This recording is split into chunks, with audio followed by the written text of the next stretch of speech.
Heureux de vous retrouver pour cette grande édition du journal en langue française. Vous êtes en compagnie de Patrick Nyilidandi.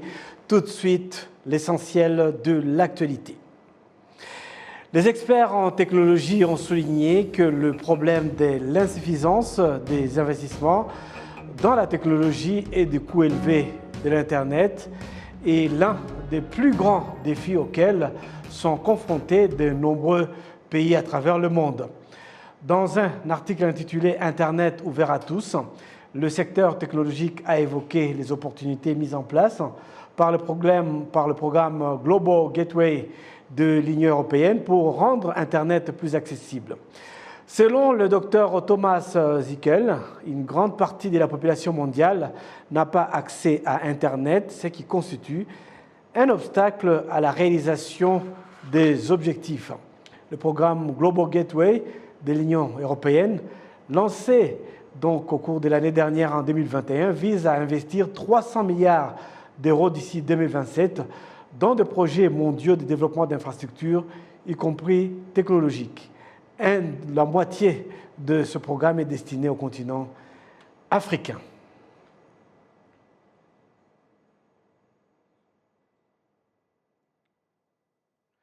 Rendons-nous à présent à Paris où nous allons retrouver au téléphone pour le procès en cours de l'ancien préfet de Gikongoro qui est poursuivi pour génocide des Tutsis au Rwanda et dans sa 5e semaine à la cour d'assises de Paris.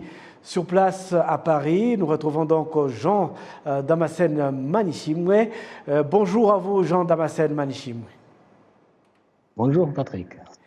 Mais où en est-on donc aujourd'hui avec ce procès après 5 semaines? Oui, effectivement, comme vous le dites, nous sommes dans la 5e semaine de ce procès de Laurent Wikibanda, cet ancien préfet de la préfecture de Gikongoro, comme vous le dites, et nous assistons à une succession de témoins, les témoins qui font leur déposition concernant les grands massacres qui ont marqué cette région, l'ancienne préfecture de Gikongoro, et les dépositions qui sont faites par ces témoins concernent donc les lieux de massacre à grande échelle, les massacres des Tutsis en 1994 à grande échelle, et il s'agit surtout de Kibero, Murambi, Tianika et Kadura successivement. Donc, pour le moment, c'est toujours les témoignages des rescapés du génocide essentiellement, mais aussi ceux qui se sont rendus coupables des crimes de génocide qui se succèdent au tribunal en faisant donc leur déposition. Que peux-tu nous dire à propos justement de ces témoins qui se succèdent dans ce tribunal? Oui, Patrick, je peux commencer par vous dire que au départ, le tribunal a commencé par auditionner les témoins experts, qu'on appelle aussi les témoins de contexte. Il s'agit là des témoins des experts dans des domaines de l'histoire, de la politique, et ceux qui ont fait des recherches, les écrivains qui ont écrit sur l'histoire qui parlent de l'histoire du Rwanda, de la politique du Rwanda et surtout du climat politique qui a marqué le Rwanda en 1994, même quelques jours avant le génocide, et même jusqu'en 1990, quand commençait juste au Rwanda la guerre de libération. Et bien, il s'agit là des témoins, des experts, qui aident les jurés à bien comprendre l'histoire du Rwanda, à bien comprendre la politique du Rwanda et surtout son contexte qui a précédé le génocide des Tutsis, ce climat qui a vu les préparatifs, disons les derniers préparatifs, mais aussi l'exécution du génocide. Donc, à part ces témoins experts, ces témoins de contexte qui ont commencé, il y a bien entendu les rescapés du génocide, qui constituent donc la partie civile, qui témoignent également, qui parlent de ce qu'ils ont vécu, de ce qu'ils ont vu. Mais il y a aussi une autre catégorie des gens qui ont été condamnés pour crimes de génocide commis contre les Tutsis au Rwanda Ils ont été aussi nombreux, ils sont nombreux à donner leur témoignage, à parler de ce qu'ils ont vu, de ce qu'ils ont fait, et surtout des dirigeants comme le préfet Laurent Gbiti-Baluta, et qu'est-ce qu'ils savent d'eux et qu'est-ce ils ont pu expérimenter eux-mêmes. Vous suivez donc toutes ces dépositions de témoins. Peut-on dire qu'il y a un point commun entre ces témoignages donnés au tribunal? Oui, Patrick, il y a des points communs, des points de ressemblance entre ces différents témoignages. D'abord, la plupart, sinon tous, tous les témoins, se rejoignent sur le fait que les massacres des Tutsis dans l'ancienne préfecture de Gikongoro étaient devenus comme une habitude. La plupart des témoins ont parlé des exécutions qui étaient commises depuis 1963 et que ces crimes-là, ces massacres des Tutsis, étaient toujours suivis bien accompagnés par une certaine impunité. Ça, c'est le premier élément. Le deuxième élément qui se retrouve chez la plupart des témoins, c'est que les massacres des Tutsis dans l'ancienne préfecture de Gikongoro ont été soigneusement préparés. Il y avait une grande coordination et avant l'exécution même des Tutsis dans cette région, il y avait comme des stratégies, si je peux ainsi dire. D'abord, les attaquants ou bien les tueurs commençaient d'abord par essayer de montrer aux Tutsis qu'il n'y a pas de problème, qu'ils ne vont pas tuer, qu'il n'y a pas ce plan de les massacrer. Mais c'était plutôt une façon de pouvoir les rassembler tous et de pouvoir en un même lieu pour pouvoir les exterminer tous, disons. Et puis, il y a des éléments qui reviennent plusieurs fois, c'est que ces Tutsis qui étaient rassemblés dans des lieux communs ont d'abord manqué de la nourriture et il y a eu des coupures d'eau dans ces lieux de rassemblement. C'est le point qui a été évoqué surtout au camp de l'école technique de Murambi, là où plus de 50 000 Tutsis ont été massacrés le 21 avril 1994. Et c'est également la même stratégie qui a été utilisée à Kianika, la même date du 21 avril 1994. Et les affaiblir ainsi, c'était une stratégie de pouvoir les empêcher, disons, la capacité de pouvoir se défendre au cas où ils seraient attaqués. Donc, il y a cette coordination, il y a cette organisation, et puis il y a ces stratégies d'affaiblir physiquement les troupes pour pouvoir les déterminer. Et Patrick, je ne manquerai pas à dire que il y a aussi des noms qui reviennent. Je parlais tout à l'heure de l'organisation, de la coordination des massacres des Tutsis dans cette région, dans ces différentes régions de Gikongoro. Mais il y a aussi les noms qui reviennent, des gens qui étaient à la tête de cette organisation, de cette coordination des massacres. La plupart des témoins ont parlé justement du préfet Laurent Gbiti-Baluta, qui était le numéro 1 de la préfecture. Ils ont parlé d'un certain colonel Aloïs Simba, qui était chargé du programme qu'on avait appelé la défense, le programme d'autodéfense civile. Ce programme-là qui consistait à distribuer des armes, à donner des armes civiles pour pouvoir accélérer le génocide des Tutsis. Il y a eu également un autre nom qui revient constamment, c'est le nom du capitaine Sebuhura. C'était un commandant second du camp de gendarmerie de Gikongoro, mais il s'était autoproclamé commandant pendant cette période du génocide des Tutsis. Donc là, ce sont les noms des gens qui reviennent souvent, qui ont été des grands coordinateurs, planificateurs, organisateurs des massacres dans cette région de Gikongoro. Merci beaucoup à vous, Jean Damascène Manishimwe. Je rappelle que vous suivez ce procès à partir de Paris, en France, pour le compte de Arabié.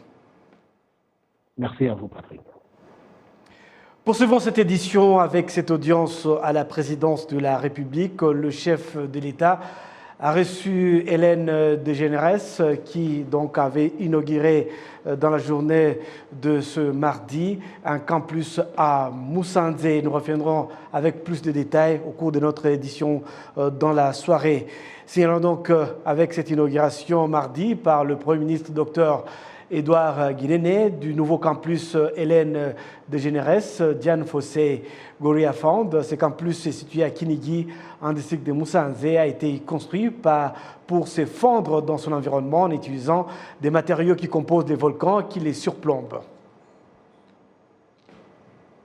Inauguré ce mardi le campus Hélène DeGeneres de Dian Fossey Gorilla Fund à la périphérie du parc national des volcans dans le secteur de Kinigi en district de Moussanzé, la construction de l'installation de plusieurs millions de dollars qui se trouve sur un terrain d'environ 4,9 hectares a été financée par la célèbre animatrice de télévision américaine Hélène DeGeneres et Portia de Rossi. Aujourd'hui est une étape si importante dans la conservation de nos gorilles de montagne qui reste au cœur de nos priorités, a déclaré le Premier ministre rwandais Edouard Guiléné lors de l'inauguration à Kinigi, dans le district de Moussanzé. La conservation nécessite des partenariats. Nous sommes heureux de nous lancer dans le projet d'expansion du parc national des volcans et cela profitera à toute l'industrie de l'écotourisme. Que le monde vienne ici et soit inspiré, a continué l'honorable ministre Edouard Guiléné. S'exprimant lors de l'événement, Clara Kamanzi, directrice générale de l'Office rwandais de développement, RDP en sigle et en anglais, a souligné que ce campus est un exemple parfait de partage de connaissances et de soutien pour le secteur du tourisme et qu'il devrait stimuler les efforts de conservation des gorilles de montagne et de promouvoir le secteur touristique au Rwanda.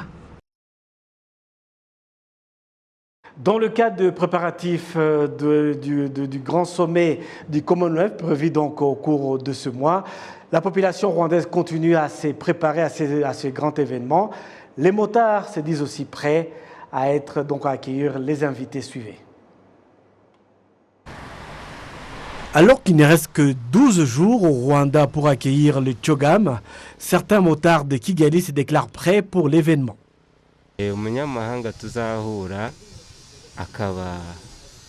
Nous sommes prêts à accueillir les étrangers que nous rencontrerons. Nous allons leur souhaiter la bienvenue en leur demandant en anglais « Où veux-tu qu'on t'amène » en utilisant la machine, ou encore en lui demandant « Puis-je vous amener à destination ?» Dans le cadre de la préparation de cette journée, des réunions ont été organisées avec les motocyclistes de la ville de Kigali par les responsables de la ville. Certains automobilistes se disent prêts à présenter la meilleure image possible de leur pays aux participants. Nous sommes prêts à porter les nouveaux pantalons jeans qui sont plus pratiques pour notre activité. Ils seront toujours bien lavés. Ceux qui ne les font pas, parmi nous, nous allons les exhorter à les faire. Nous tiendrons en compte la sécurité de tous. Dans un effort pour protéger l'environnement, le directeur de Rwanda Electric Moto, Donald Kabanda, a déclaré que des moteurs électriques seront proposés à ceux qui veulent utiliser ces moyens de locomotion à Kigali et leur permettre de respirer de l'air frais.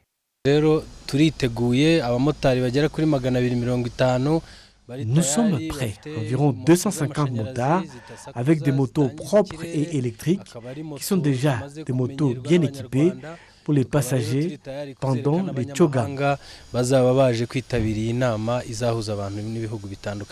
Le responsable en charge des motos à Rura a déclaré que les motocyclistes avaient été suffisamment sensibilisés sur les exigences quant au travail qui les attend. La première chose est que le motard doit comprendre qu'il est notre partenaire dans ce grand rendez-vous. Les motards recevront de nouveaux maillots. Deuxièmement, ils doivent tous avoir des casques propres et ils doivent tous utiliser un compteur.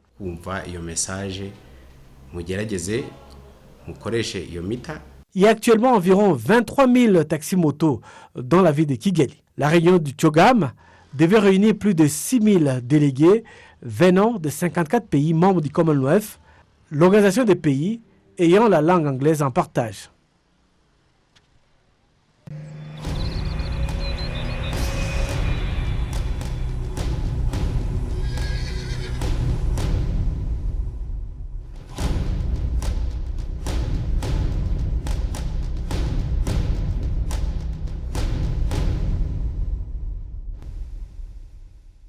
Comme l'a indiqué l'indicatif, il nous reste exactement 11 jours avant la réunion du CHOGAM, la réunion du Commonwealth qui va donc se dérouler ici à Kigali. Nous avons le plaisir de recevoir dans ce studio comme invité de ce journal. Nous allons le présenter. Et après une formation de comédien au Conservatoire national supérieur d'art dramatique de Paris, Frédéric Fischbach accompagne les premières années de l'aventure de la compagnie de Stanislas Nordet jusqu'au théâtre de Nanterre-Amandier. Il a créé sa première mise en scène en 1992 au théâtre Gérard-Philippe de Saint-Denis.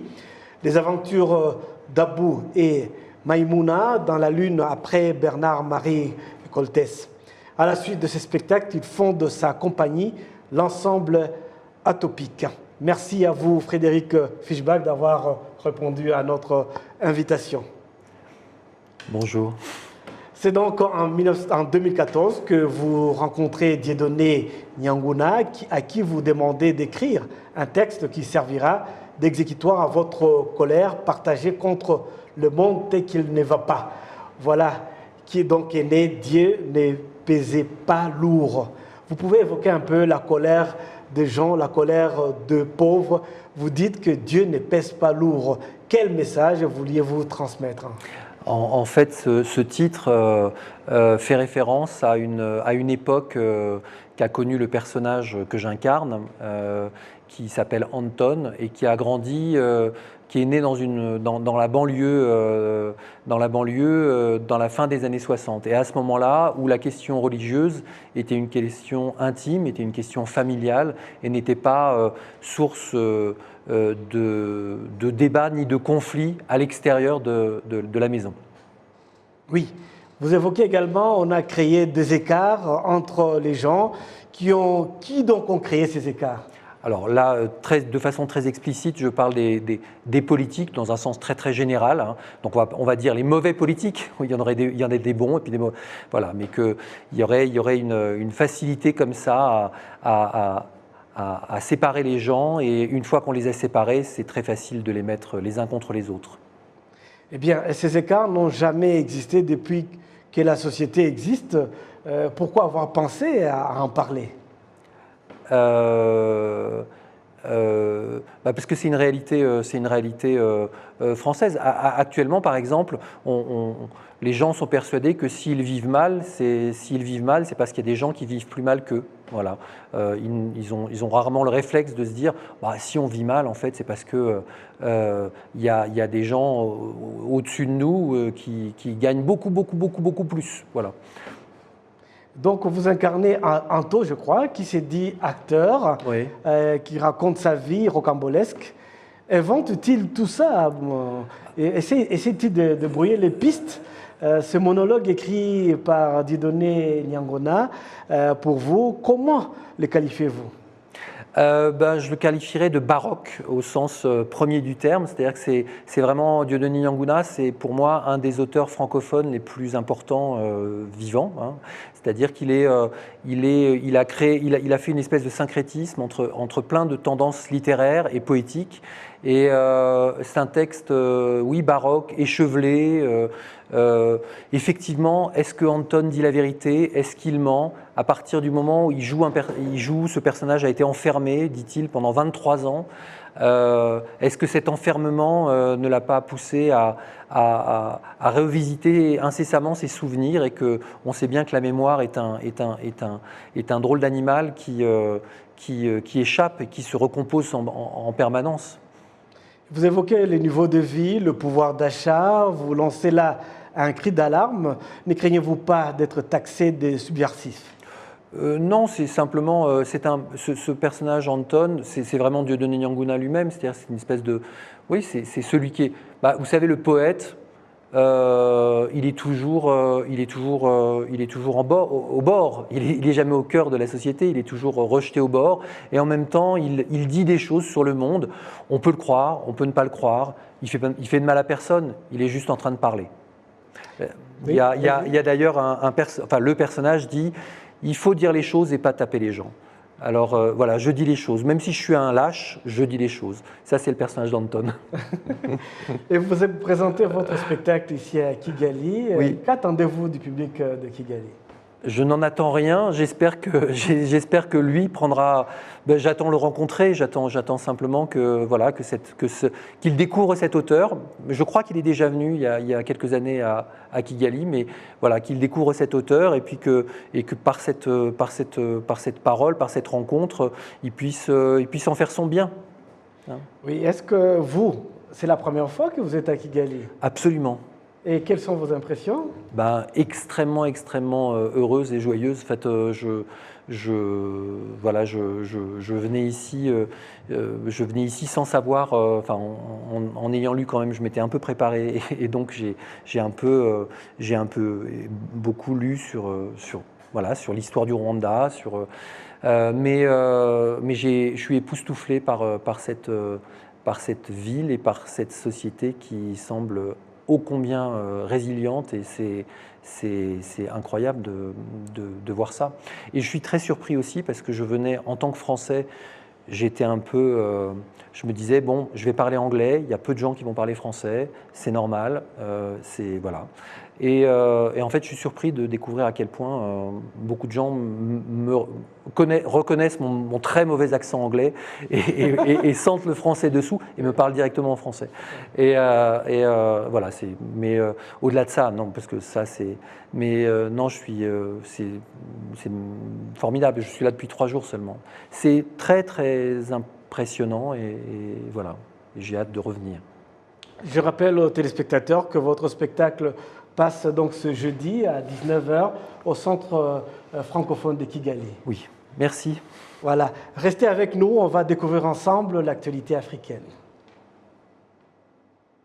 Nous arrivons au terme de ce journal. Nous remercions notre invité Frédéric d'avoir été avec nous tout au long de cette partie du journal et nous lui souhaitons un très bon séjour ici à Kigali. Merci beaucoup.